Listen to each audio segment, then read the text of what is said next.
Ok, entonces ya estamos grabando.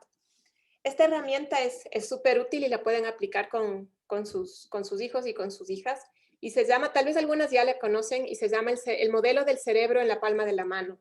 Tal vez ya la conocen algunas. En las que ya la conocen, vamos a practicarla hoy otra vez y acordarnos cómo mismo es el asunto. Entonces, es una herramienta bonita porque es muy ilustrativa y vamos a imaginarnos que esto de aquí es nuestro cerebro, ¿sí? Va a ser esto una representación de nuestro cerebro.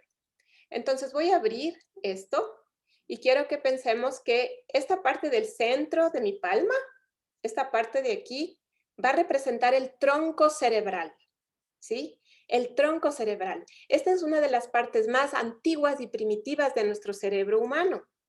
Se desarrolló más o menos evolutivamente hablando hace unos 300 millones de años. Algunos le conocen también como el cerebro reptiliano, y es la parte que está conectada mucho con cómo funciona nuestra digestión, cómo funciona nuestro corazón, cómo funciona nuestra respiración, es decir, asuntos muy instintivos, ¿sí? ¿Y cómo logra esto? A través de la médula espinal, que va a ser representada por nuestra muñeca, que está aquí, ¿sí? Y entonces esta es la forma como nuestro tronco cerebral se comunica con el resto del cerebro, perdón, del cuerpo. Y es por esto que cuando a veces nosotros tenemos miedo o situaciones difíciles, a veces sentimos como que un hueco en el estómago o en el pecho, es porque esto está muy conectado al resto de nuestro cuerpo. Ahora, si es que yo cierro mi pulgar, quiero que piensen que este pulgar representa la región límbica, se les llama región límbica. Y esta tiene aproximadamente unos 200 millones de años, hablando evolutivamente, y aparece cuando nosotros nos convertimos en mamíferos, y lo compartimos con muchos mamíferos, ¿sí? Entonces, esta parte de aquí, la región límbica, está rodeada de también otros sectores que no sé si han oído del hipocampo, por ejemplo, y de la amígdala. Son zonas que le rodean a esta región límbica y que están muy relacionadas a las emociones, ¿sí? Estas emociones trabajan en conjunto ¿con qué? Con el tronco cerebral y en conjunto con la médula espinal tenemos esa conexión de emoción, instinto y cuerpo. Ahora, estas zonas que trabajan alrededor de la región límbica son las que también están relacionados con esta actividad instintiva biológica de que cuando nos sentimos amenazadas, por ejemplo, como animales, sentimos esa necesidad de atacar o huir o congelarnos. Y esto está relacionado justamente en esta parte de la región límbica y este cerebro más primitivo. Entonces, eso es muy importante para la supervivencia, porque si tenemos a alguien que nos va a atacar o va a pasar alguna cosa muy grave, nos pone como nos da mucha adrenalina, por ejemplo, para estar listas para salir corriendo, o a veces nos quedamos así hipnotizadas, o tenemos ese instinto de atacar a veces, si es que alguien le quiere hacer algo a un hijo nuestro. Eso es lo que sale de golpe, esa necesidad de protección. A veces es muy instintiva, porque viene de la parte de nuestro cerebro mucho más antigua. ¿Sí? Entonces vemos cómo está tan conectado la región límbica de las emociones con el tronco cerebral y con la médula espinal. Ahora vamos a cerrar la mano así y vemos que cuando cerramos queda cubierto la región límbica en la parte más primitiva del cerebro, y esto de aquí arriba representa la corteza cerebral. La corteza cerebral es mucho más nueva evolutivamente hablando. Y hay diferentes regiones, claro, tenemos la corteza occipital atrás, que está muy relacionada con los sentidos, sobre todo con la vista. También hay una corteza temporal, las cortezas temporales, que están relacionadas con otros sentidos también, pero que son muy, muy importantes y nos ayudan a tener una idea del mundo, a crear esa imagen del mundo que nosotros podemos hacerla. Y como seres humanos, cuando ya estamos hablando de corteza cerebral, podemos crear cuentos e historias y nos hacemos un mundo en base a lo que estamos nosotros recibiendo información a través de nuestros sentidos, pero también a través de todas estas otras partes de nuestro cerebro. Y la parte que das como las uñas que estoy poniendo aquí, esa es la corteza prefrontal. Y la corteza prefrontal es la que nos hace únicos humanos Homo sapiens, porque es esa parte donde está muy metida ya la moral, la empatía, el hacer las cosas por resolver conflictos, el trabajar en equipo, el pensar en el otro. Eso está aquí. Entonces, cuando nosotros tenemos algún conflicto, alguna cosa, pues ¿qué hacemos? Trabajamos integradamente. Con todo este cerebro integrado, funciona muy bien, porque ahora yo puedo tomar decisiones basadas en mi lógica, en lo que yo sé.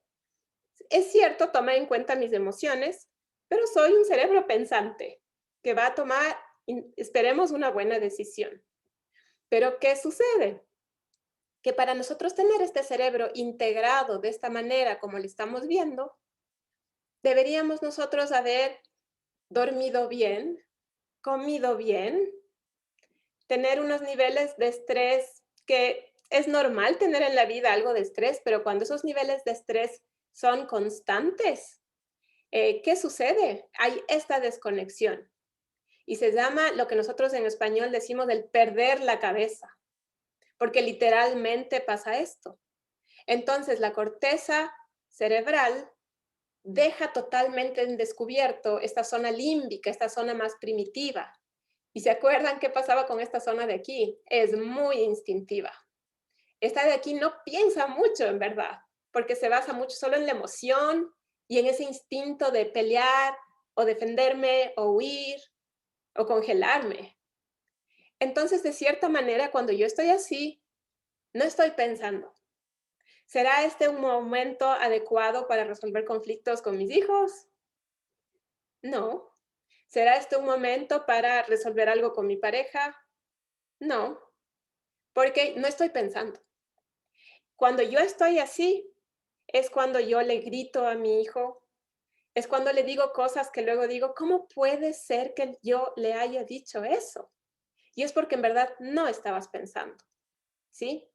Entonces el ejercicio que yo propongo él, ahora que conocemos cómo funciona nuestro cerebro, es cómo yo, número uno, puedo determinar y me puedo ir dando cuenta cuando me está empezando a pasar eso, ¿sí? Hay cosas físicas, biológicas, que nos dan unas pistas. Una de esas es nuestro latido del corazón. Entonces, si sentimos que el latido del corazón empieza como a agitarse, la respiración también, pero hay una que a veces es imperceptible, pero si ponemos un poquito más de atención nos podemos dar cuenta y es la tensión en los hombros, en la quijada, sobre todo, y depende, y va a variar de persona a persona dónde la sienten más. Entonces, la idea es que uno empieza a sentir como dice, oh no, ya me va a pasar esto.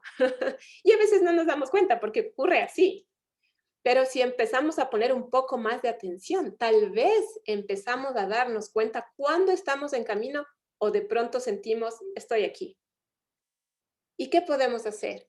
Hay cosas y que son muy individuales de cada ser humano de cómo podemos regresar a estar con un cerebro integrado. Entonces, por ejemplo, en mi caso, yo veo que me va muy bien el alejarme un rato de la situación y quedarme en silencio un rato. Eh, Me ayuda a respirar lento, pero sobre todo el alejarme de la situación.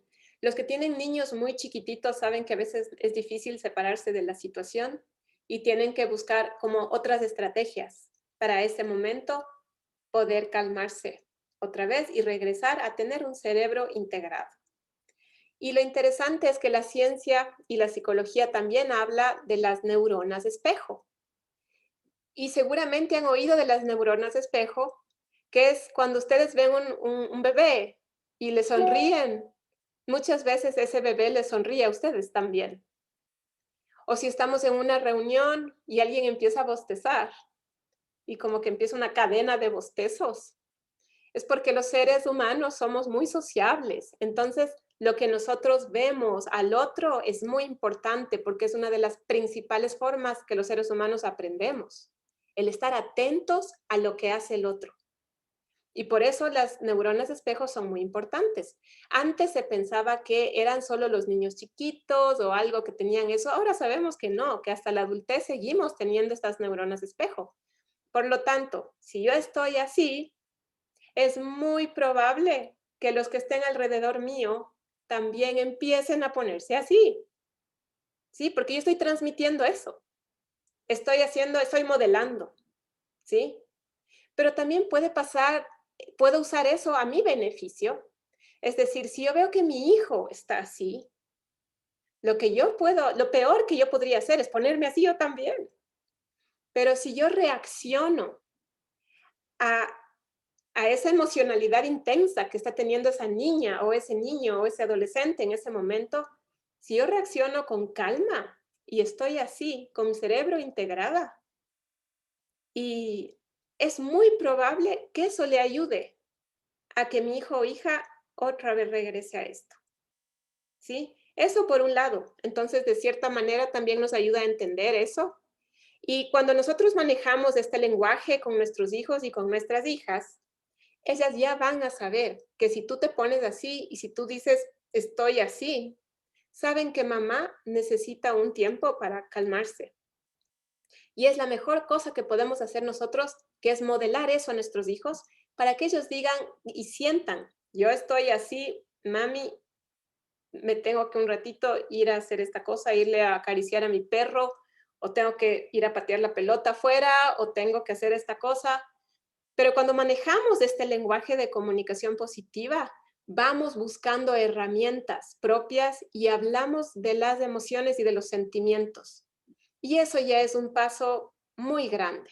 Es decir, cuando ya estamos con mi cerebro integrado, yo puedo regresar donde estaba con mi hijo y decirle, Joaquín, me puse así, perdí la cabeza, estaba súper estresada porque no me puse mal cuando me gritaste de esa forma y eso no me gusta y por eso me fui un rato hasta tranquilizarme. Seguramente estás muy enojado porque para que me hayas dicho eso, seguramente estás muy enojado. ¿Quieres hablar de eso? Eso es muy diferente a que si haya pasado eso y yo reacciono también así y salto y le digo, ¿cómo puede ser que me hayas gritado? Es una forma muy diferente. Entonces, quiero que recordemos, quién sabe hasta qué edad se sigue el cerebro formando. Siguen haciéndose nuevas conexiones. Hacemos conexiones toda la vida, pero hay una parte intensa de desarrollo del cerebro. ¿Quién sabe hasta qué edad? Pueden desmutearse y yo les estoy viendo porque tengo unas pantallas chiquitas también. ¿Quién se Creo anima? que hasta los, creo que hasta los 25, pero Sí, la Gaby, no sé, la Gaby sí ha sabido, y no sé si les dije la otra vez, pero 25 años, ¿ya? ¿Eso qué significa? Que nuestros hijos, hijas y sobre todo adolescentes que están, sobre todo en la adolescencia, hay una desarrollo de neuronas en sus cerebros. Están en desarrollo constante esos cerebros. Entonces, ellos de cierta manera tienen mucho más justificación del que de vez en cuando se pongan así. Supuestamente nosotras adultas, que con mejores destrezas de emocionalidad, deberíamos hacer eso menos que ellos. Pero tal vez a nosotros nadie nos modeló esto también cuando nosotros crecimos. Tal vez nosotros no tuvimos esas herramientas y recién ahora las estamos desarrollando. Entonces también tengamos paciencia que estas cosas nunca son ni muy tarde ni muy temprano para aprenderlas y que hay esperanza y también que sepamos, hay personas que empiezan a practicar comunicación positiva con sus hijos adultos recién y que empiezan a ver unos cambios gigantes en sus vidas, ¿sí? Así que voy a dejar de grabar esta parte para nosotros ya en grupo poder hablar de lo que acabamos de transmitir.